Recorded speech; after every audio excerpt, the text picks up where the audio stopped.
पिता श्री ब्रह्मा बाबा के जीवन कहानी को हम देख रहे थे और पिछले सत्रों में बहुत अच्छे से हमने इसकी शुरुआत कैसे हुई उस बात को देखा और समझा। आज हम आगे देखेंगे कि माउंट आबू आने के बाद फिर कैसे ये सेवाएं वृद्धि को प्राप्त होने लगी। कहा जाता है कि जब माउंट आबू में आए तो माउंट आबू में कुछ दिन तो बहुत अच्छे से गए, लेकिन जैसे ही उन बच्चों के माता पिता को मालूम पड़ा कि हमारे बच्चे सुरक्षित भारत आ गए हैं, तो वो माता पिता ने कहा कि भाई हम अपने बच्चों से मिलना चाहते हैं। 14 साल का गैप हो गया था, 1937 से लेकर 1950 तक कई लोगों ने अपने बच्चों को देखा नहीं था, मिले नहीं थे। तो जैसे ही जो भी माता पिता भारत में आए थे तो उन्हें पता चला, तो उन्होंने कहा हम अपने बच्चों से मिलना चाहते हैं। पिताश्री जी ने कहा कि भले आप ले जाइए अपने बच्चों को, मिलिए। अब 14 साल जो एक सात्विक प्रकृति के अंदर सात्विक दिनचर्या में चले थे, सुबह 3:30 बजे उठना और आध्यात्मिक ज्ञान का अध्ययन करना, फिर पढ़ाई पढ़ना, ध्यान करना, दिव्य गुणों की धारणा में चलना। तो इस दिनचर्या में जो चले थे 14 साल तक, तो आप सोचो कि जब वो अपने घर में गए तो नेचुरल है घर का वातावरण। सिंध से आए थे लोग, तो खाने पीने का तामसिक खाना, वातावरण घर का बहुत अशुद्ध महसूस हुआ। तो ये बच्चे गए तो सही घर में, लेकिन लगा कि कहाँ आ गए हम, ये क्या खाना खा रहे हैं। बच्चों ने फिर धीरे धीरे अपने परिवार वालों को ज्ञान की बातें सुनाना शुरू किया। जो उन्होंने सीखा था वो ज्ञान की बातों को शेयर करना शुरू किया और उन्होंने अपनी दिनचर्या को मेंटेन किया, क्योंकि उसकी आदत पड़ी हुई है। तो सुबह उठना, ध्यान करना, ज्ञान की बातों का अध्ययन करना, और इस तरह से उनके दिनचर्या चलती रही। कई माता पिता तो बहुत प्रभावित भी हुए अपने बच्चों की दिनचर्या को देखकर, कितना सात्विक जीवन, कितना ऊंचा जीवन है। बहुत संतुष्टि होती थी उन बच्चों को देख करके। लेकिन 1 महीना रहने के बाद वो बच्चों को एक घुटन सी महसूस होने लगी कि हम यहाँ नहीं रह सकते हैं, हम तो वापस जाएंगे माउंट आबू। तो वो माता पिता ने कहा कि नहीं, अगर आप चले जाएंगे तो ये ज्ञान की अच्छी बातें हमें कौन सुनाएगा। तो कहा उसके लिए तो आप पिताश्री जी से बात करिए। तो माता पिता मिलने आए पिताश्री जी से और पिताश्री जी से कहा कि अगर हमारे बच्चे आ जाएंगे तो हमें इतनी अच्छी ज्ञान की बातें, ध्यान की बातें कौन सिखाएगा। तब पिताश्री जी ने कहा कि ठीक है, अगर आप चाहते हैं कि वो वहां पर रहे तो एक अलग मकान ले दो, ताकि वो अपनी दिनचर्या में चलते रहे। क्योंकि उन्हें जिस तरह के सात्विक दिनचर्या मिली हुई है, हो सकता है कि आपके घर के अंदर जो एक वातावरण है, भोजन की अशुद्धि है, दिनचर्या उनके हिसाब से नहीं है। तो इसीलिए अगर अलग स्थान होगा तो वो अपनी दिनचर्या को भी मेंटेन करेंगे, अपने सात्विक जीवन शैली में भी जिएंगे, और आप सभी वहां जाना ज्ञान श्रवण करने के लिए, और दूसरे लोग भी समाज के वहां आ सकते हैं ज्ञान श्रवण करने के लिए। और इस तरह से पहले सेंटर्स जो स्टार्ट हुए 1952 से लेकर के दिल्ली, अमृतसर, कानपुर, लखनऊ और बॉम्बे, ये 5 स्थानों पर विशेष बहनें गई जिनके रिश्तेदार वहां थे, और सेंटर्स खुले। और उन सेंटर्स की दिनचर्या एकदम जैसे आश्रम में होती थी वैसी ही उनकी दिनचर्या चलने लगी। बहुत अच्छा रहा, भाई बहनें भी आते रहे, उनके परिवार के सदस्य भी आते रहे, समाज के लोग भी आकर के लाभ लेने लगे और इस तरह से ये सत्संग धीरे धीरे विशाल रूप लेने लगा। पिताश्री ब्रह्मा बाबा, मातेश्वरी जगदम्बा सरस्वती, जो इस ईश्वरीय विश्वविद्यालय की प्रथम मुख्य प्रशासिका रही, जिनके ऊपर पिता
प्रभावित भी हुए और उन्हें कई प्रकार का लिटरेचर छपा करके दिया। 1 साल की यात्रा करके जब यहाँ भारत वापस आए तो उस समय बहुत अच्छे से पिताश्री जी ने उन लोगों का वेलकम किया। 1969 18 जनवरी वो दिन था कि जब पिताश्री जी अपने संपूर्ण कर्मातीत अवस्था को प्राप्त हुए और उन्होंने ये साकार देह को त्याग किया। और जैसे ही साकार देह को त्याग किया तो सभी भाई बहनों के मन में एक हलचल तो थी कि अब ये ज्ञान मुरली हमें कैसे प्राप्त होगी, लेकिन परमात्मा की प्लानिंग पहले से ही सारी होती है और इसीलिए इस ईश्वरीय यज्ञ के अंदर उसी बोर्डिंग स्कूल में एक बच्ची जो अपनी माँ के साथ आई थी, जिसकी आयु 6 साल की थी, बहुत इनोसेंट स्टेज में आई थी और इतनी इनोसेंस, पवित्र, सतोप्रधान, सात्विक, और जो संस्कार मिले उसको बचपन से यही संस्कार मिले। तो पिताश्री जी ने उस पवित्र आत्मा को अपना माध्यम बनाया और ब्रह्मा बाबा अव्यक्त होने के बाद अव्यक्त ब्रह्मा बाबा और शिव बाबा दोनों आदरणीय दादी गुलजार के तन में आकर के मधुर महावाक्य ज्ञान की मुरलियां जो संपूर्णता की ओर ले जाएं, वो मधुर महावाक्य सुनाने लगे और वही स्रोत रहा सभी भाई बहनों के लिए अपनी आध्यात्मिक उन्नति करने के लिए। और एक दिशा भी मिली कि खाली ज्ञान की बातों को ही जीवन के अंदर आचरण में लाने की बात नहीं है, लेकिन जीवन का लक्ष्य है संपूर्णता को प्राप्त करना, कर्मातीत अवस्था को प्राप्त करना, कर्म बंधनों को समाप्त करना और धीरे धीरे आत्मा को इतनी ऊंचाई तक ले जाना। ये लक्ष्य मिला संपूर्ण ब्रह्मा बाबा के मधुर महावाक्यों से और शिव बाबा और ब्रह्मा बाबा दोनों आदरणीय गुलजार दादी के तन में आते रहे। 1969 18 जनवरी के बाद 21 जनवरी पहली पधरामणी हुई और उसके बाद ये ज्ञान के महावाक्य आज तक भी मिलते रहते हैं और यही स्रोत है। इसीलिए कई बार कई लोग सोचते हैं कि आप लोग इतनी अच्छी बातें जो बताते हैं, आखिर ये ज्ञान का स्रोत क्या है? तो ज्ञान का स्रोत परमात्मा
आज सारे विश्व के अंदर लगभग 9 लाख से ऊपर भाई बहनें हैं जो अपना जीवन का शुद्धिकरण भी कर रहे हैं, हर एक पुरुषार्थ कर रहे हैं यथाशक्ति। जितनी उस आत्मा में ग्रहण शक्ति है, ये तो हम सभी जानते हैं कि कलयुग के अंदर आत्माओं में ग्रहण शक्ति क्षीण होती गई है और इसीलिए धीरे धीरे वो पुरुषार्थ करते हैं, लेकिन नाउम्मीद नहीं होते हैं। एक उम्मीद है, एक आशा की किरण है उनके जीवन के अंदर कि हमें अपने जीवन को बहुत ऊंचा ले जाना है, बहुत आगे बढ़ाना है और जीवन के अंदर ये आध्यात्मिक ज्ञान को आत्मसात करते हुए अपने जीवन के अंदर सकारात्मक ऊर्जा को विकसित करना है। और जितनी सकारात्मक ऊर्जा को विकसित करेंगे, उतना ही आने वाले समय के अंदर हर परिस्थिति, हर परीक्षा को पास करने की समर्थी आ जाती है। जरूर है कि हर एक कोई एक ही लेवल पर नहीं है, लेकिन जैसे जैसे पुरुषार्थी पुरुषार्थ करते जाते हैं, धीरे धीरे उनके अंदर शक्ति भरती जाती है। कभी कभी जो परीक्षाएं आती है, ऊपर नीचे भी होते हैं, हलचल में भी आते हैं, लेकिन जितना ज्ञान को आत्मसात करते हैं, नॉलेज इज पावर कहा जाता है, तो ये ज्ञान को जितना शक्ति स्वरूप बनते हुए उसका प्रयोग करते जाते हैं, उतना ही जीवन के अंदर हर परीक्षा को पार करना आसान हो जाता है। नहीं तो प्रैक्टिकल दुनिया के अंदर हम देखते हैं कि कैसे लोग डिप्रेशन के शिकार बनते हैं। पहले तो जीवन में तनाव आता है और तनाव जब असह्य हो जाता है, अपनी कैपेसिटी से बाहर हो जाता है, तब व्यक्ति नेगेटिव थिंकिंग का शिकार होकर के डिप्रेशन के शिकार बनते हैं। लेकिन यह आध्यात्मिकता हमें पॉजिटिव थॉट्स देती है, सकारात्मक विचार देती है और इतना ही नहीं, लेकिन जितना हम सकारात्मक चिंतन करते जाते, उतनी अपने अंदर ऊर्जा विकसित करते जाते हैं, जो बड़े से बड़े पेपर को पार करने में भी सहायक हो जाती है। इसीलिए ज्ञान की शक्ति को जितना व्यक्ति आत्मसात करता है, उतना जैसे हजम करता है, और जैसे भोजन को हजम करने के बाद शक्ति बनती है, ठीक इसी तरह ये ज्ञान शक्ति का स्वरूप ले लेता है और तब पॉजिटिव थिंकिंग सहजता से जीवन में आता है और डिप्रेशन के शिकार बनने के बाद एक दूसरा डायमेंशन, कोई भी परिस्थिति को देखने का दो नजरिया होता है, एक नेगेटिव एक पॉजिटिव। अक्सर दुनिया के लोगों का नेगेटिव नजरिया पहले जाता है, पॉजिटिव मुश्किल होता है, लेकिन आध्यात्मिक ज्ञान जब हमारे जीवन में आता है तब वो पॉजिटिव नजरिया को देखना आसान हो जाता है और उस पॉजिटिव नजरिए से उस परीक्षा में भी एक अवसर को देखते हैं, एक चुनौती देखते हैं और उस चुनौती को स्वीकार करते हुए आगे जो अवसर के द्वार खोलती है वो परिस्थितियां, वो परीक्षाएं, उसको प्राप्त करना सहज हो जाता है।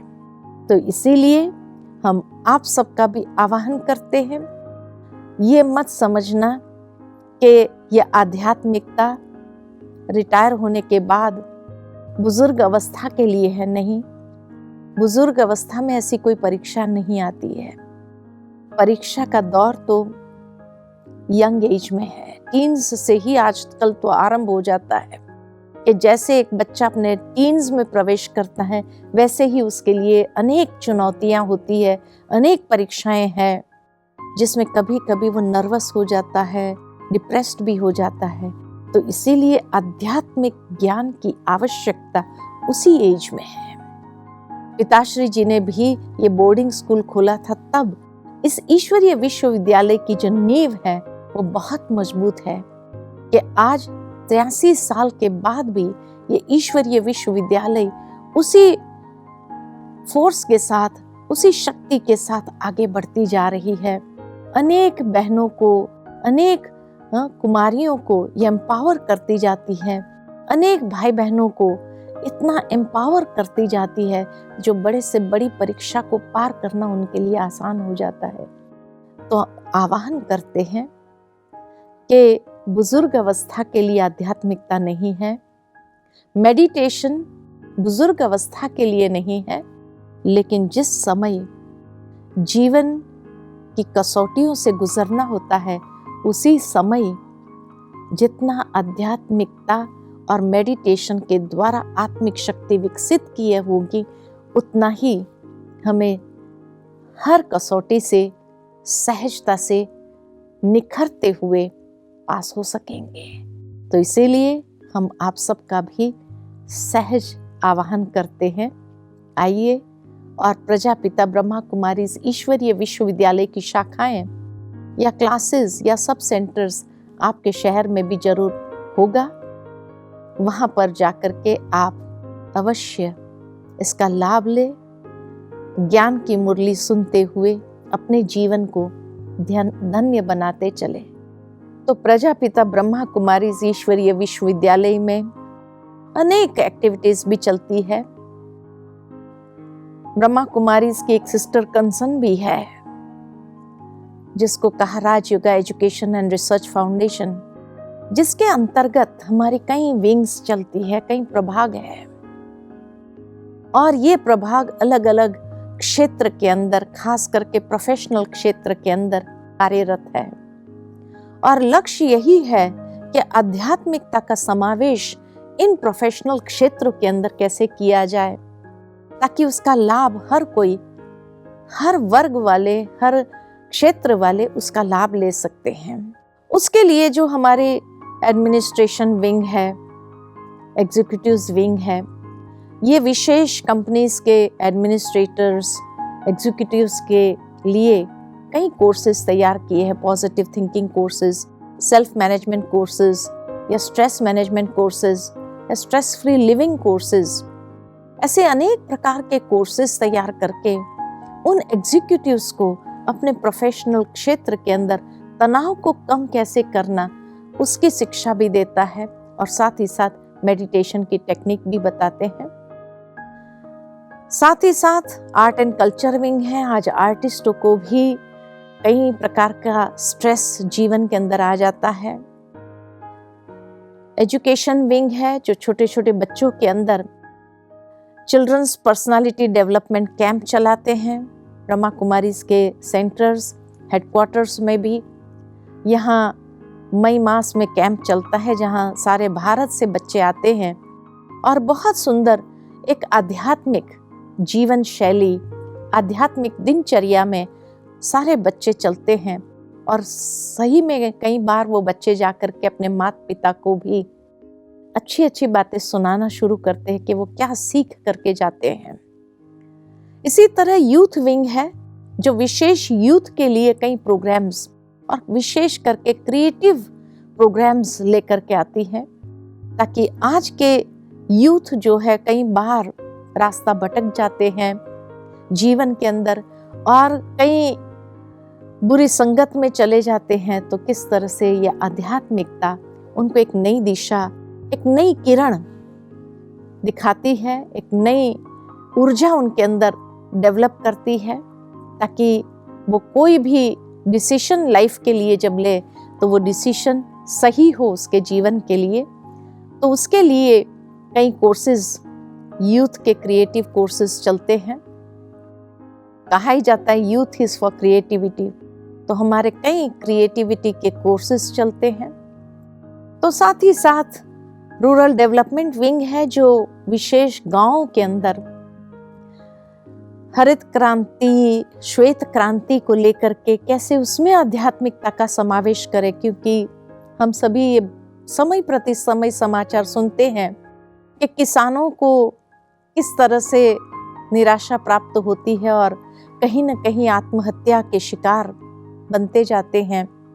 और नेचुरल है वो परिवार भी किस तरह से मुसीबत में आ जाता है जब परिवार का कोई बड़ा ही आत्महत्या कर लेता है। तो ब्रह्मा कुमारीज ने यौगिक खेती शुरू किया है और ये यौगिक खेती के प्रोग्राम्स भी आप समय प्रति समय हमारी चैनल्स पर देखेंगे ही। और साथ ही साथ एक नई दिशा कि किस तरह से हिम्मत नहीं हारना है, लेकिन एक नया प्रोजेक्ट उनके लिए हम लेकर के आते हैं। तो ऐसे अलग अलग प्रभाग जो बने हैं, साइंटिस्ट इंजीनियर्स विंग है, बिजनेस एंड इंडस्ट्री विंग है, मीडिया विंग है, जूरिस्ट विंग है, ऐसे 19 विंग्स बने हुए हैं। और ये 19 विंग्स के माध्यम से समाज के अंदर समाज को सशक्त करने के लिए, ताकि कोई भी व्यक्ति अपने जीवन के अंदर हताश, निराश, उदास न हो, लेकिन हमेशा आध्यात्मिकता की एक नई किरण अवश्य उसको एक ऐसा स्पार्क देती है जिससे वो सोचता है ये तरीका तो मैंने कभी सोचा ही नहीं, ये दिशा तो मुझे महसूस ही नहीं हुई, अरे इतनी सहज है, क्यों नहीं हम इस दिशा को लेकर के आगे बढ़े जीवन के अंदर। तो ब्रह्मा कुमारीज का बहुत वैरायटी प्रोग्राम्स है जो आप समय प्रति समय हमारे चैनल्स पर भी देखते हैं और जीवन के लिए नई प्रेरणा, नई आशा, नया उमंग, नया उत्साह प्राप्त करेंगे। तो इसीलिए आह्वान है आप सबका कि आप अपने जीवन में भी एक नई किरण को प्राप्त करने के लिए अवश्य पधारें और नई ऊर्जा के साथ अपने जीवन को नई दिशा दें। ओम शांति।